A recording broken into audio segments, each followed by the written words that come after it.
the men who are in Shukr are like blind. ایک نابینا شخص کو اشیاء کے تعلق سے نہ کوئی راحت ملتی ہے اور نہ ہی وہ ان کی خرابی سے دور ہوتا ہے، تو شکر والا آدمی تو بلائنڈ ہے.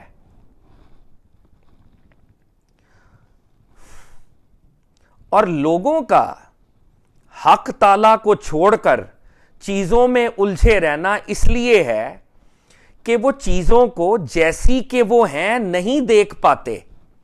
اگر وہ چیزوں کی حقیقت کو پا لیں تو چیزوں کی قید سے چھوٹ جائیں. اب دادا صاحب ایک اور بات کر رہے ہیں. صاحب کیا ہے؟ ہمارا الرٹ ہونا، فلی طور پہ الرٹ ہونا. اور وہ الرٹ ہم کب ہوں گے؟ یعنی سب سے پہلی امپورٹنٹ چیز ہے طلب کی فیکلٹی کا برقرار رہنا.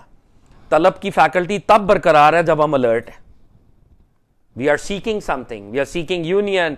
We are seeking annihilation. We are seeking even we are seeking absorption. وہ absorption بھی اصل میں صحابی کی، اگر صاحب میں ہوں گے تو وہ مانگیں گے نا. تو جو شکر میں ہے اس اسکول کے ہاں وہ بلائنڈ ہے. اور دادا صاحب کہہ رہے ہیں کہ پرابلم کیوں ہم رب تعالیٰ کو نہیں دیکھ پا رہے اور کیوں چیزوں میں پھنس رہے ہیں؟ کیونکہ ہم الرٹ نہیں ہیں. اگر ہم الرٹ ہوتے، کریکٹ کانشسنس رکھتے، تو چیزوں کی نیگیٹیوٹی کو دیکھ کر ہم کہتے پرے ہو جاؤ، میں رب کی طرف جا رہا ہوں، تم فانی ہو. کیونکہ ہم صحف میں پرفیکٹ نہیں ہیں اس لیے ہم چیزوں میں پھنس جاتے ہیں اور رب کو ویل میں چلے جاتے ہیں. تو اب کیا بات ہے کہ صاحب میں امپورٹنٹ چیز کیا ہے؟ کانشسنس. اور کانشسنس کے ساتھ چیز کیا جڑی ہوئی ہے؟ چیزوں کو صحیح طور پہ دیکھنا. چیزوں کو جب صحیح طور پہ دیکھیں گے ان سے ہم منہ موڑ لیں گے اور ہم رب تعالیٰ سے کنیکٹ ہو جائیں گے.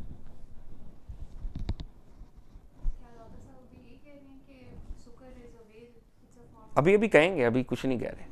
ابھی صرف صاحبان صحف کا آرگومنٹ ایڈوانس کر رہے ہیں، اپنی ٹیک ابھی نہیں دے رہے، ابھی دیں گے.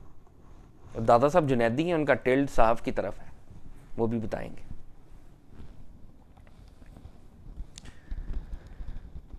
تو صاحب کیا ہے جی؟ چیزوں کو کریکٹلی دیکھنا تاکہ بندہ رب کے ساتھ جڑ سکے. اب دادا صاحب ایک لیول اور آگے لے کے جا رہے ہیں. صحیح طور پر دیکھنا دو طرح سے ہوتا ہے.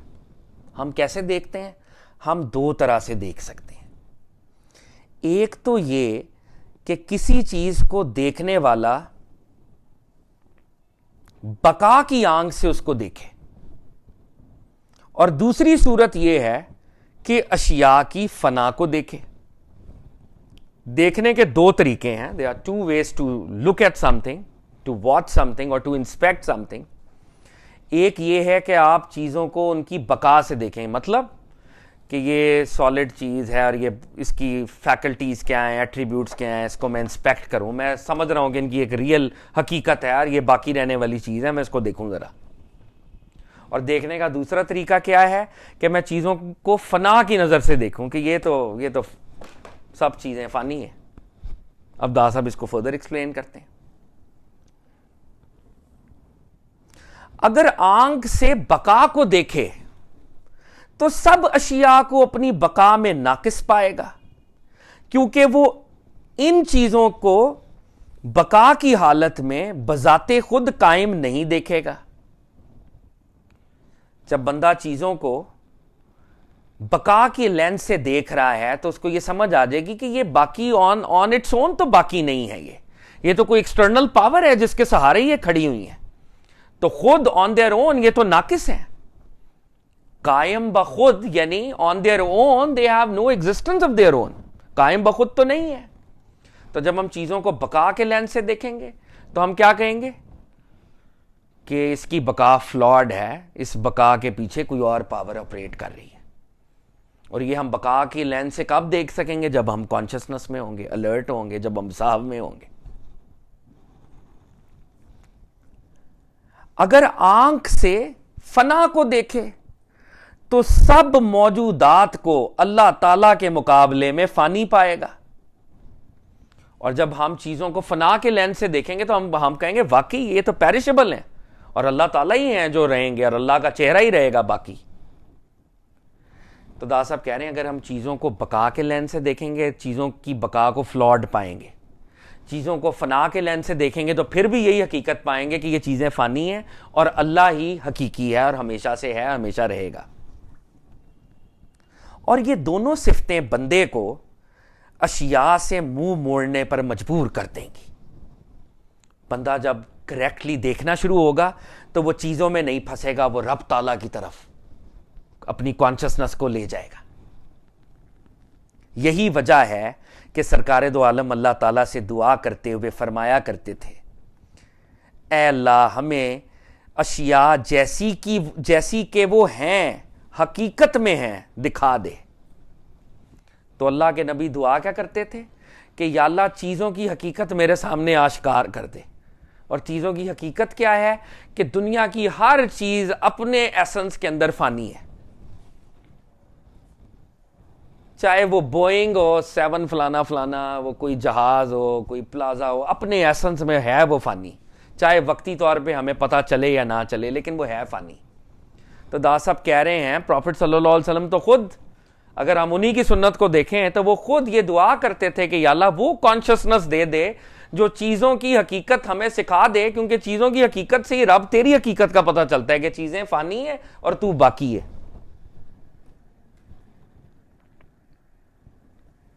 تو داسا فرماتے ہیں جس نے بھی اشیاء کی حقیقت کو دیکھ لیا وہی آرام پا گیا۔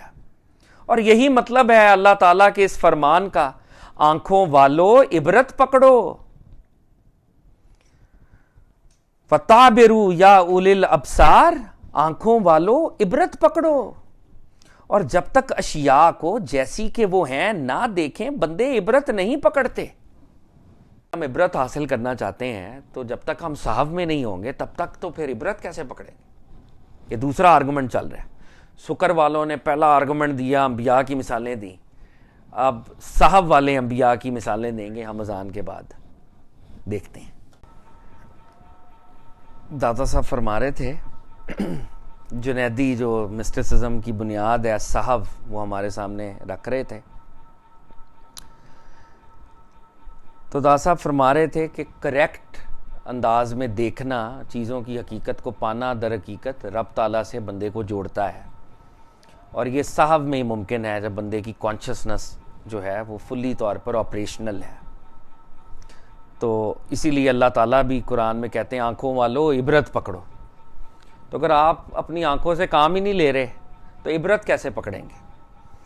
تو دا صاحب کہتے ہیں بس یہ سب باتیں صحف کے حال کے علاوہ درست نہیں ہو سکتی، اور اہل سکر کو ان امور کی کچھ خبر نہیں ہوتی۔